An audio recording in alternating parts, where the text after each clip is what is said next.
जय माता दी फ्रेंड्स, आप सभी लोगों को नवरात्रि की ढेर सारी शुभकामनाएं। माता रानी आप पर और आपके परिवार पर अपनी कृपा बनाए रखें।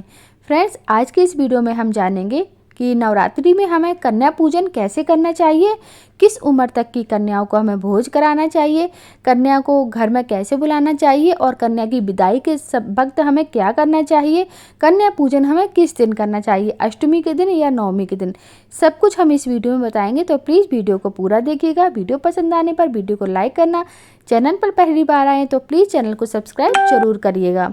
तो फ्रेंड्स, आइए जान लेते हैं। नवरात्रि में देवी दुर्गा के साथ कन्या पूजन किया जाता है ना। और कन्या पूजन के बगैर जो है वो देवी की आराधना, हमारे व्रत जो है वो अधूरे माने जाते हैं। और नवरात्रि में जो भी लोग 9 दिनों तक व्रत रखते हैं और जो नहीं भी रखते हैं, दोनों ही लोग अष्टमी या फिर नवमी की तिथि पर माता रानी की कृपा पाने के लिए अपने घर में बड़े आदर के साथ 9 कन्याओं का पूजन करते हैं। तो आइए दोस्तों, अब हम जान लेते हैं कि कन्याओं की पूजन की विधि और इनके नियम क्या हैं। तो देखिए, सबसे पहले तो आप ये जान ली कि अगर आप कन्या भोज करवा रहे हैं तो आप या तो आप अष्टमी को कन्या पूजन कर सकते हैं या फिर आप नवमी की तिथि पर भी कन्या पूजन कर सकते हैं। और नवरात्रि की अष्टमी या फिर नवमी के दिन पूजे जाने वाली 2 साल की या फिर 2 से 10 साल तक की कन्या को हमें भोज कराना होता है।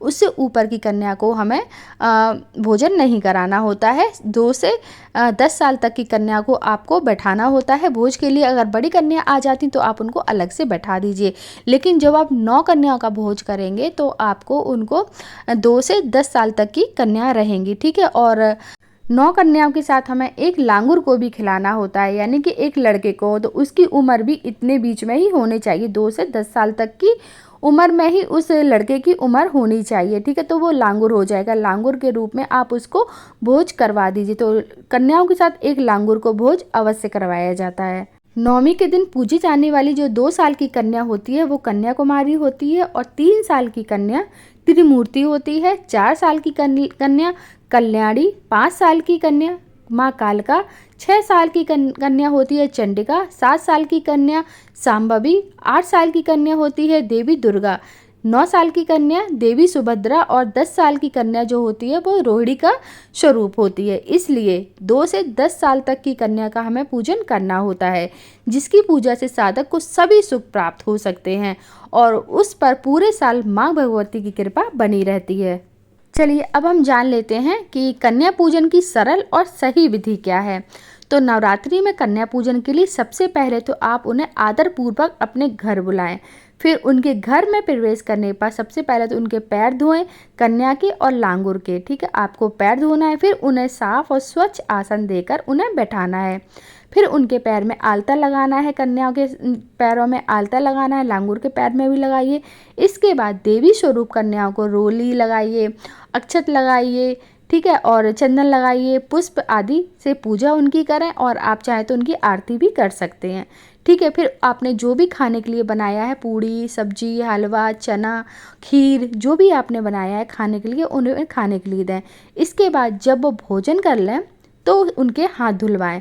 फिर उन्हें अपनी सामर्थ्य के अनुसार उपहार और दक्षिणा दें। उपहार में आप कुछ भी ले सकते हैं, बच्चों के गिफ्ट ले सकते हैं। आजकल तो बच्चों के बहुत सारे गिफ्ट आते हैं कन्या भोज में देने के लिए, तो आप उनको उपहार स्वरूप कुछ भी दे सकते हैं, साथ ही उन्हें दक्षिणा जरूर दें। आप चाहें तो 9 कन्या को चुन्नी भी उड़ा सकते हैं और कन्या को वस्त्र भी दे सकते हैं, या फिर कोई भी पढ़ते हैं बच्चे तो उनके लिए स्टेशनरी का कुछ भी सामान भी उन्हें उपहार में दे सकते हैं। और अब मैं आपको एक उपाय बता रही हूँ फ्रेंड्स, बहुत ही ज़रूरी उपाय है। इस उपाय को आप कन्या भोज के दिन जरूर करिएगा, ठीक है। तो उपाय क्या है, चलिए जान लेते हैं।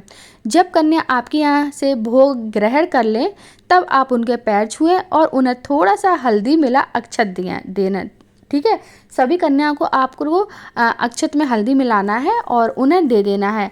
उन्हें आशीर्वाद के रूप में खुद पर छिड़कने को कहें। फिर आप उनसे कहिए कि ये जो मैंने आपको अक्षत दिए हैं और मुझे आशीर्वाद दीजिए और ये अक्षत जो है वो मेरे ऊपर छिड़क दीजिए, ठीक है। ऐसा कहिए आप। तो इससे क्या होगा, इसके बाद उन्हें सम्मान पूर्वक विदा करें।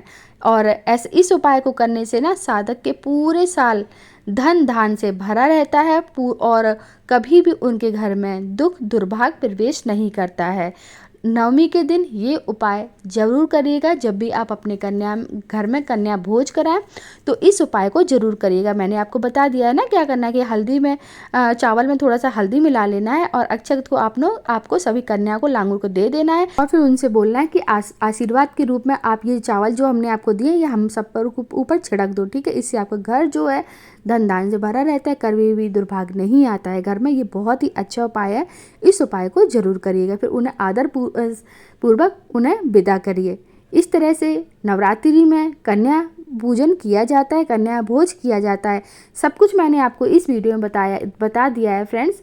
और अगर आपको वीडियो पसंद आए तो प्लीज़ वीडियो को लाइक करें। चैनल पर पहली बार आए तो प्लीज़ चैनल को सब्सक्राइब जरूर करिएगा और कमेंट बॉक्स में जय माता दी लिखकर अपनी हाजिरी लगा दीजिएगा। प्रेम से बोलो जय माता दी।